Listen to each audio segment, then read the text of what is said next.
They were slaughtered. 3 entire Roman legions, wiped out in a ruthless ambush. The empire, once unstoppable, suffered a humiliation like never before. But Rome does not forget. Rome does not forgive. And now, vengeance marched under the command of a single man, Germanicus. For years, the name of Varus was whispered with contempt, and the imperial eagles captured by the Germanic tribes became the symbol of one of the greatest military disasters in Roman history. But what few realize is that this defeat was not the end of the story. It was just the beginning of an unrelenting hunt. Imagine the weight of leading a mission not just of war, but of honor. Germanicus was not fighting merely for territory. He was fighting to restore the dignity of an entire empire. For the Romans, recovering the eagles was not just a military objective. It was a sacred duty. But this journey would not be easy. Betrayals, storms, ambushes. Germanicus faced an enemy who knew the terrain well and had already proven that Rome was not invincible. Even with a massive force under his command, every step could be a deadly trap. In today's video, we will dive into the brutal campaigns of Germanicus, uncover how he turned the tide against the barbarians, and explore the decisive moments of this historic vengeance. Did he manage to recover the eagles and restore Rome's glory? Or were the scars of the Battle of Teutoburg too deep to heal? If you want to discover the events that shaped the destiny of the greatest empire of antiquity, hit the like button and subscribe to the channel. It helps us continue bringing these epic stories to life. Now, get ready to step onto the battlefield, because Rome's vengeance is about to begin. The massacre in the Teutoburg forest was more than just a military catastrophe. It was a wound that cut deep into the soul of Rome. 3 entire legions annihilated, their banners lost, their bodies left to rot in enemy territory. For years, the echoes of this humiliation haunted the empire, a bitter reminder that Rome was not invincible. Germanicus grew up under the weight of that shame, hearing the whispers of defeat from veterans who had seen their comrades slaughtered. But was this truly a disaster with no redemption? Or was it an unfinished story, one that Germanicus was determined to rewrite?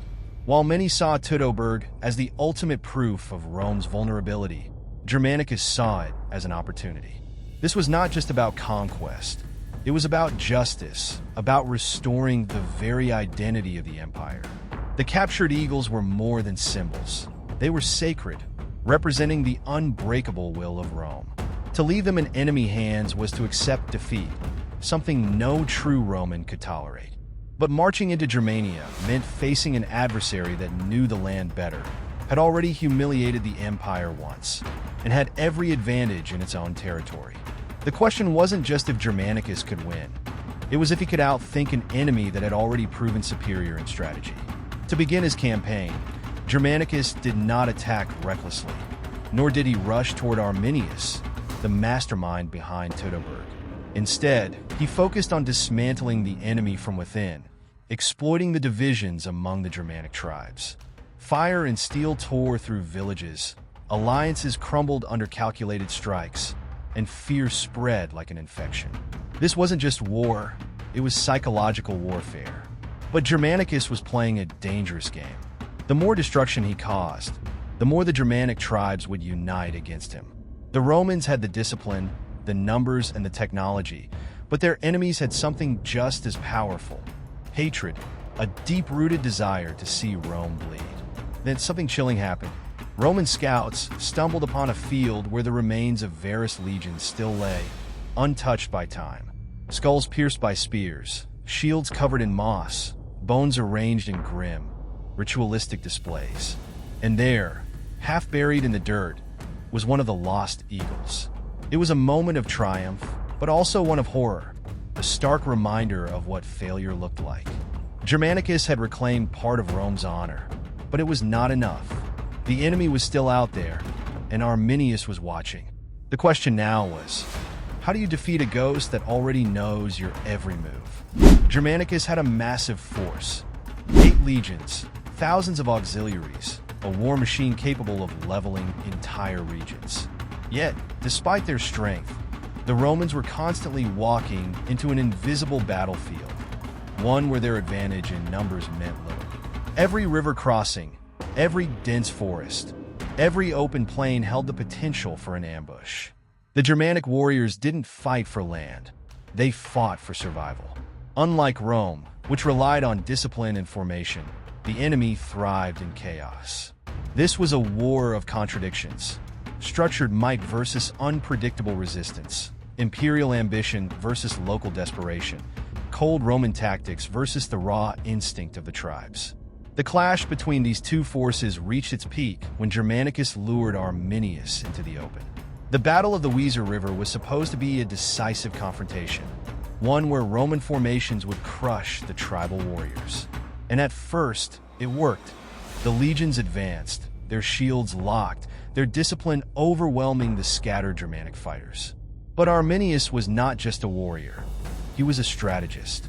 He knew that a direct engagement with Rome was suicide, so he fought the battle on two levels, physically on the field but psychologically in the minds of the Romans. The more they advanced, the more they felt the weight of Teutoburg pressing down on them. Would history repeat itself? As the battle raged, a storm rolled in, turning the ground into a swamp of mud and blood. Visibility was lost, formations broke, and for a moment, it seemed like Teutoburg was happening all over again. Germanicus had to make a choice: pull back and regroup, or press forward into uncertainty. He chose the latter, leading a desperate charge that shattered the enemy's front lines. Arminius, realizing he could not hold, vanished into the wilderness once again. The Romans had won, but it was an incomplete victory. Arminius had escaped, and the psychological scars of Teutoburg were still fresh. Germanicus had proven that Rome could fight back, that it could reclaim what was lost. But was that enough? Could Rome truly conquer a land that refused to be tamed, a land that swallowed armies whole? Or was this war just a cycle, repeating itself with different faces, but always ending the same way? These were questions Germanicus had to answer because his war was far from over. If brute force couldn't break Germania, what would? Victory at the Weser River should have been the turning point, the moment when Rome finally exorcised the ghost of Teutoburg. But something wasn't right. Despite Germanicus' success, the war felt like an illusion. One battle won, yet the enemy remained elusive. The deeper the legions pushed into Germania, the more they realized they were chasing shadows. Arminius was never truly defeated. He was simply waiting for his next opportunity. Rome had brute force, but Germania had time, and time was a weapon just as deadly. Germanicus knew he couldn't keep fighting this war on Arminius' terms. Instead of hunting him down, he set a new objective: dismantle the very foundation of the Germanic resistance. He unleashed a wave of destruction, burning villages, crushing rebel strongholds, tearing apart the fragile alliances that held the tribes together. It was not just about winning battles, it was about making sure the enemy could never rise again. But this approach came with a price. Every Roman victory fueled more hatred, more vengeance. The legions weren't just feared, they were despised. And the more destruction they left behind, the more unified their enemies became. Then came the final push. Germanicus launched a massive assault on a key tribal fortress, forcing Arminius into one last confrontation. This time, Rome had learned from its past mistakes. The battlefield was chosen carefully, the formations were precise, and every move was calculated. The fighting was brutal, but in the end, the Romans stood victorious. The enemy was shattered, and Arminius was forced to retreat deeper into the wilderness. The war was finally over, or at least, that's what Germanicus wanted to believe. Yet, something lingered beneath the surface. Rome had proven its strength, but Germania was never truly conquered. Arminius had survived, and as long as he lived, the idea of resistance lived with him. Germanicus had delivered vengeance, reclaimed lost honor, and humiliated his enemies. But was it enough? Or had this war simply set the stage for an even greater conflict?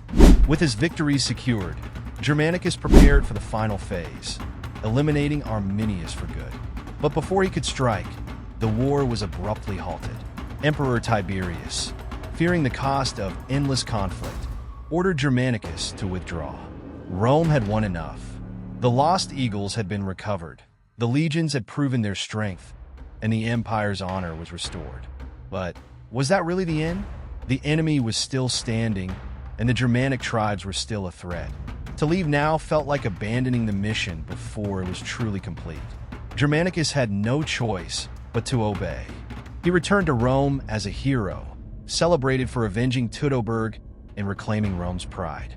Statues were built, triumphs were held, and the Senate praised him as one of the greatest commanders of his time.